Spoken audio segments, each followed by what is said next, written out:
नमस्कार, मेरा नाम अभिषेक सुराणा, मैं जिला निर्वाचन अधिकारी चुरू हूँ।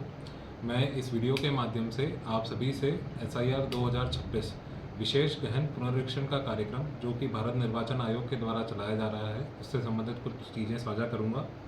इस अभियान का जो मुख्य उद्देश्य है वह मतदाता सूची को अद्यतन करना और उसे त्रुटि रहित बनाना है। इसमें कहीं भी कोई दोहराव ना हो मतदाता सूची में, यही इस पूरे अभियान का एक मूल लक्ष्य है। मैं कुछ और इम्पॉर्टेंट चीज़ें जो लोगों ने बार बार हमसे पूछी है वो भी कुछ आपसे शेयर करता हूँ।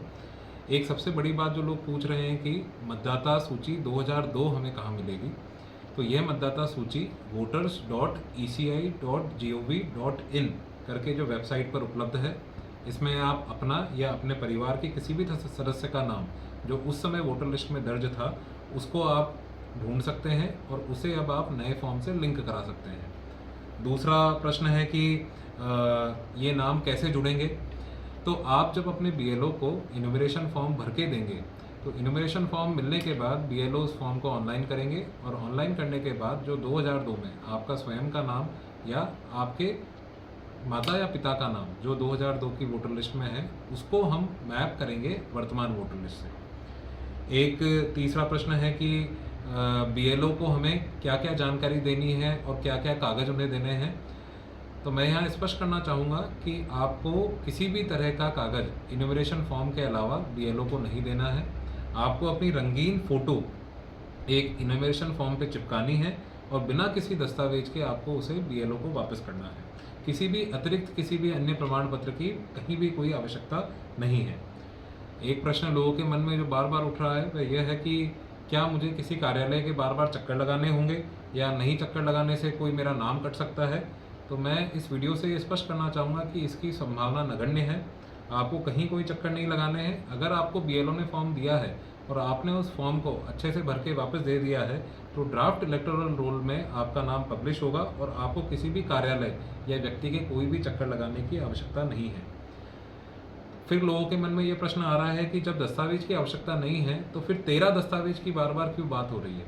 तो 13 दस्तावेज की ज़रूरत तब पड़ेगी जब ड्राफ्ट इलेक्टोरल रोल पब्लिश होने के बाद अगर स्क्रूटनी के दौरान ERO को लगता है कि कोई ऐसी बात है जो उसे क्लियर करनी है किसी इलेक्टर से या कोई ऑब्जेक्शन लगता है, तो उस टाइम पे हो सकता है कि इन 13 दस्तावेजों की ज़रूरत पड़े। उसके लिए बाकायदा आपको नोटिस जारी किया जाएगा और नोटिस मिलने के बाद आप ERO साहब, जो कि हमारे केस में हमारे जो SDM साहिबान हैं, उनके समक्ष आप उपस्थित होकर अपना स्पष्टीकरण उन 13 दस्तावेजों में से किसी एक दस्तावेज को साथ में लगाकर आप अपना स्पष्टीकरण देंगे।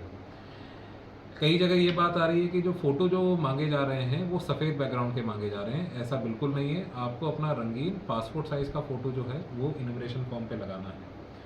अभी हमारे जो BLO साहिबान हैं वह प्रोजेनी मैपिंग का भी कार्य कर रहे हैं। ये कार्य इसीलिए हो रहा है ताकि एक परिवार के सारे सदस्यों का नाम वोटर लिस्ट में एक जगह हो सके और साथ ही अधिक से अधिक मैपिंग करने से हम ये सुनिश्चित कर पाएंगे कि 2002 की वोटर लिस्ट से और आज की वोटर लिस्ट में दोनों जगह हम एक लिंकिंग एस्टैब्लिश कर पाएंगे ताकि हमें कम से कम लोगों को जो है नोटिस जारी करने पड़ेंगे।